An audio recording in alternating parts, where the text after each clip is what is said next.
La Segre Films es va fundar el 1914 per donar sortida als projectes més costosos de Josep de Togores.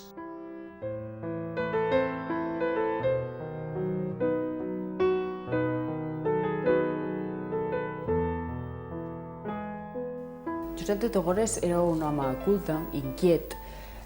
molt vinculat en els ambients intel·lectuals del moment. El podríem classificar com un home polifacètic, col·leccionista, aficionat a l'esport i també amb una gran capacitat creativa, sobretot en el camp de l'escenografia.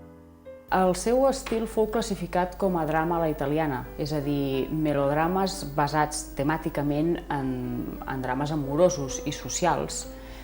vestits i envoltats de dives, d'un vestuari i uns decorats majestuosos.